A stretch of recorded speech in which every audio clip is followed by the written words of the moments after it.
If people find out about us, they'll use it against us, and back in the 80s, that's how it felt. Those were Whitney Houston's exact words to Robin Crawford in 1982 when she ended their romantic relationship. Not their friendship, not their bond, just the physical intimacy that the music industry said would destroy Whitney's career before it even began. For 37 years, Robin Crawford kept that secret. Through Whitney's rise to superstardom, through the rumors and speculation, through the tabloid headlines and pointed questions, through Whitney's marriage to Bobby Brown, through her addiction struggles, through her death in 2012. Robin stayed silent, protecting Whitney, honoring her choice, keeping the promise she'd made decades earlier. Until November 2019, that's when Robin Crawford published A Song for You, My Life with Whitney Houston, and confirmed what many had suspected but Whitney could never admit. They had been in love. They had been intimate. They had been together. And the reason they stopped? The music industry in 1982 gave Whitney an ultimatum. Hide who you love, or lose everything you've worked for. The revelations shocked the world. Not because of the relationship itself, many had suspected, but because of what Robin revealed about the pressure, the fear, the impossible choices, and the 30-year burden of keeping someone else's secret. If you're ready to discover what Robin finally revealed, why she waited 7 years after Whitney's death to speak, what specific moments she shared that left readers in tears, and why her honesty sparked both praise and controversy. Smash that like button, subscribe to this channel, and turn on all notifications because this story will change everything you thought you knew about Whitney Houston. And drop a comment. Should Robin have stayed silent forever, or did Whitney's story deserve to be fully told? The internet is divided on this. Let's discover the truth Robin Crawford finally revealed. Robin Crawford was the person closest to Whitney Houston for over 20 years. They met in 1980 at a community center in East Orange, New Jersey. Whitney was 16, Robin was 19. The connection was instant. She introduced herself as Whitney Elizabeth Houston, Robin wrote, and I knew right away she was special. For the next 2 decades, Robin was always there. As Whitney's best friend, her assistant, her creative director, her confidant, the person who understood her better than anyone.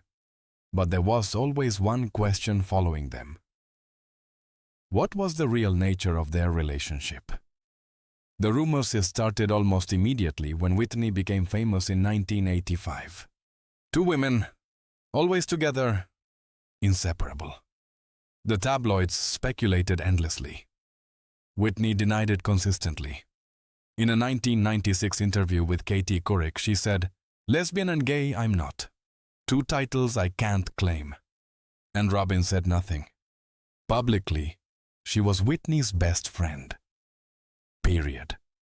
No elaboration, no confirmation, or denial. Even after Whitney died in February 2012, Robin remained silent.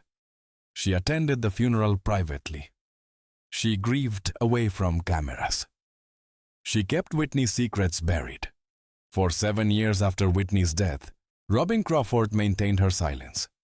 People asked, documentaries probed, filmmakers speculated, but Robin gave no interviews, made no statements, wrote no tell-all books, until she did. In November 2019, Robin Crawford published A Song for You, My Life with Whitney Houston. The announcement alone made headlines. Whitney Houston's longtime companion was finally speaking, after nearly 4 decades of silence. "I never envisioned speaking publicly about my life," Robin said on the Today Show. And then I asked myself the question, what would Whitney want? What Robin revealed in that book shocked even people who thought they knew the story. The first revelation? Yes, they had been romantic. "It was during that first summer that we met, was the first time our lips touched," Robin wrote. "I didn't know how long it was going to last, but I was just enjoying the moment. For approximately 2 years, From 1980 to 1982, Whitney Houston and Robin Crawford were in a romantic, physical relationship. Our friendship was deep because we were open, Robin explained in interviews. We were bare. We were naked with our feelings. It wasn't just physical. It was love. But the revelation that shocked people most wasn't that they'd been together. It was why they stopped. In 1982, Whitney signed her record deal with Clive Davis at Arista Records. Her career was about to launch, and Whitney made a decision that would define the rest of her life. She ended the romantic aspect of their relationship. Robin describes the moment in her book. Whitney gave Robin a Bible. Slate blue. Robin remembers the color specifically. And she told her, "We shouldn't be physical anymore because it would make our journey even more difficult." She said if people find out about us, Robin wrote, they would use this against us. And back in the 80s, that's how it felt. This wasn't Whitney rejecting Robin. It was Whitney sacrificing authenticity for survival. The music industry in 1982 was brutally homophobic. A black female R&B/pop crossover artist being openly queer. It was considered impossible. Career suicide. So Whitney made the calculation. End the romance, keep the friendship, protect the career. The physical part of our friendship was no longer, Robin explained, but the intimacy. Our friendship was intimate on all levels. That's how deep it was. The second major revelation, the family pressure. Robin revealed that Whitney's mother, gospel legend Cissy Houston, disapproved of their closeness. Whitney told me her mother said it wasn't natural for two women to be that close, Robin wrote. But we were that close. Cissy, whom Robin called Big Cuda, was portrayed as an overbearing stage mom who made her disapproval clear in both subtle and explicit ways. The pressure wasn't just industry. It was family. It was church. It was the black community in the 1980s, where homosexuality was deeply stigmatized. The third revelation, Whitney never stopped loving her. Even after ending the romantic relationship, even after marrying Bobby Brown in 1992, Whitney maintained her connection to Robin. Robin was the maid of honor at Whitney's wedding, standing there watching the woman she loved marry someone else. That was one of the hardest days of my life, Robin admitted in interviews. I stood there watching Whitney marry Bobby, and I kept thinking about what we'd had. The fourth revelation, the Eddie Murphy complication. Robin revealed that Whitney had been pursuing Eddie Murphy while also dating Bobby Brown. And on Whitney's wedding day to Bobby, Eddie Murphy called. On her wedding day, Whitney's telling me about his call, Robin wrote. And I'm in and out the room as the maid of honor as she's getting ready, and I'm just listening. Eddie Murphy allegedly told Whitney not to marry Bobby, but by then, it was too late. The fifth revelation, Robin's departure in 2000. After nearly 20 years by Whitney's side, Robin finally left in 2000. She couldn't watch Whitney's life spiral anymore. I had grown concerned about the state of Whitney's life, Robin wrote. I could no longer support some of the decisions that were being made. It wasn't an angry departure. It was self-preservation. I had to save myself, Robin explained. I had spent 2 decades supporting Whitney's dreams, protecting her, playing a role, and I realized I was disappearing. When Whitney died in 2012, they hadn't spoken in years. That estrangement haunted Robin. I thought we would team up again, Robin said. I was always there for her. She knew that. Beyond the relationship confirmation, Robin revealed specific moments that painted a fuller picture of Whitney. The hotel room destruction. Robin described a moment when Whitney was frustrated and angry. She tore up a hotel room. Emotions are emotions, Robin told Lena Waithe in an interview, which is why she just stood there and let me let out my anger by tearing that room up. And then she said, "Okay, now clean it up." The constant question was wherever we went, Robin wrote. If she was greeting someone and I was there, the question would always pop up. So, who's the lucky guy? Who are you seeing? That was a constant question that she never liked. The pressure to present as heterosexual was relentless. The silent communication. You say that you and Whitney could communicate without speaking, an NPR interviewer noted. That happened all the time, Robin confirmed. If she caught my eye, I knew that whoever she was talking to, she was like, "Get me out of this." Whitney's awareness, Robin revealed that Whitney was fully conscious of the choice she'd made and its cost. She knew what she was sacrificing, Robin wrote. She knew who she was hiding, and I think that pain never left her. The drug use. Robin didn't shy away from the difficult topics. She acknowledged joint drug use. Both she and Whitney used cocaine during the height of Whitney's career. The narrative is caked in cocaine and pervaded by the sweet smell of marijuana, one reviewer noted about the book. Bobby Brown's role. Robin revealed that she and Bobby never really got to know each other, despite rumors of conflict. Bobby and I were not squaring off in Everlast shorts and boxing gloves, Robin clarified. That never happened, but I watched him make a mess of her trail. Whitney's final days. Though Robin wasn't present for Whitney's final years, she included details about Whitney's erratic behavior in the days before her death, the disheveled appearance, the altercation with Stacey Francis, the final performance of Jesus Loves Me.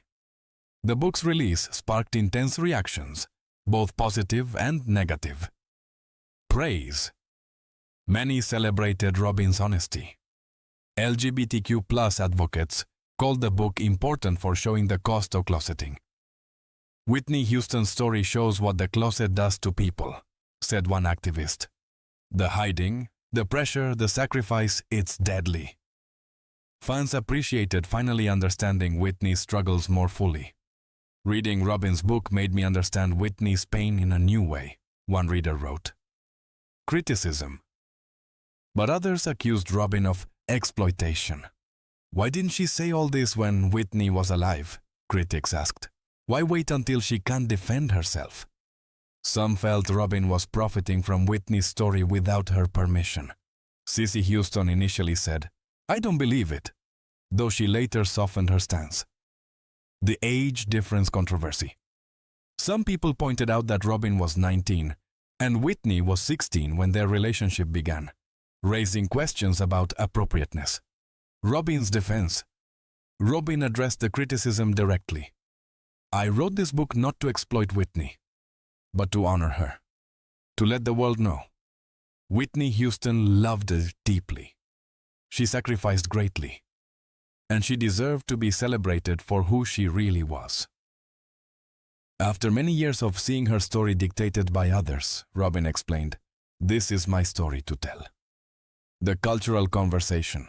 The book sparked important discussions about homophobia in the music industry, the pressure on Black female artists to conform the cost of living authentically versus achieving success, whether friends, partners of deceased celebrities should reveal private information. Robin Crawford's book changed how we understand Whitney Houston's life. Before, Whitney was America's sweetheart who made bad choices. After, Whitney was a woman forced to choose between love and career, and that choice haunted her forever. The LGBTQ+ community embraced the story. Whitney deserved to be remembered as someone who loved and was loved, said writer Jasmine Kanik. For a time that love was with a woman. Knowing this now doesn't change how good her music sounds. Young artists spoke about the impact. Reading about Whitney and Robin made me realize I never want to hide who I love, said one young queer artist. The cost is too high. The conversation about industry homophobia intensified. People began discussing how many other artists had been forced into similar situations, hiding their sexuality to protect their careers. Bobby Brown responded. In a 2016 interview, Brown had said, "I really feel that if Robin was accepted into Whitney's life, Whitney would still be alive today." The book became a bestseller. Despite controversy, people wanted to hear Robin's story. The book spent weeks on bestseller lists. Documentary makers incorporated the revelations. Subsequent films about Whitney included Robin's revelations, providing fuller context for Whitney's struggles. The debate continues. To this day, people argue about whether Robin should have written the book. But what's undeniable is this. She told her truth. And that truth honored Whitney by showing her full humanity. Not just the image, but the person behind it. Robin Crawford's decision to break her silence wasn't about scandal or profit. It was about finally telling the truth after 37 years of hiding it. About honoring Whitney by showing who she really was. About explaining why a woman with everything, talent, beauty, success, still struggled so profoundly. Because Whitney Houston was forced to make an impossible choice at 18 years old. Be yourself and lose your career, or hide yourself and lose your soul. She chose her career, and spent the next 30 years paying the price. The tragedy of Whitney's story isn't that she loved Robin, it's that she wasn't allowed to. The music industry, her family, the culture of the 1980s, they all told Whitney that her authentic self wasn't acceptable, that her love was shameful, that her truth would destroy her. So she buried it. And the hiding created a crack in her foundation that addiction, toxic relationships, and fame pressure eventually shattered. Robin Crawford's book forces us to ask uncomfortable questions. How many other artists have been forced to hide? How many careers have been built on lies and suppression? How many people have destroyed themselves trying to meet impossible standards of who they are supposed to be? And most importantly, has anything really changed? Yes, more LGBTQ+ artists are open now. But the pressure to conform, to fit marketable images, to hide parts of yourself that might be controversial, that pressure still exists.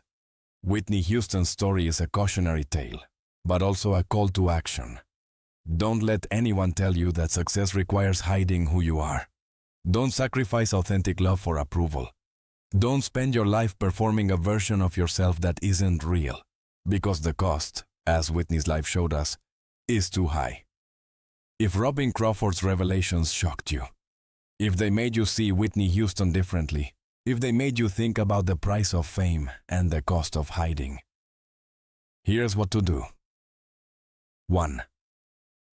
Hit that like button to honor Whitney's truth and support content that tells the full story, not just the sanitized version. 2. Subscribe and turn on notifications so you never miss stories that expose the reality behind the image, the humanity behind the headlines. 3. Share this video with someone who needs to understand. Hiding yourself destroys you. Being authentic might cost you opportunities, but hiding costs you your life. And comment below. Do you think Robin was right to tell Whitney's story? Or should she have kept the secret forever? Because this debate matters. It's about who gets to tell stories, who owns truth, and whether privacy or honesty serves the dead better. Robin Crawford broke 37 years of silence because she asked herself, what would Whitney want? Her answer, Whitney, would want to be remembered as human, as someone who loved deeply, struggled profoundly, and made impossible choices under crushing pressure. Not as a perfect image, but as a real person. Rest in peace, Whitney Houston. Your secret is no longer a secret. Your love is no longer hidden. And your story, the full story, is finally being told. Thank you, Robin, for honoring Whitney by showing us who she really was.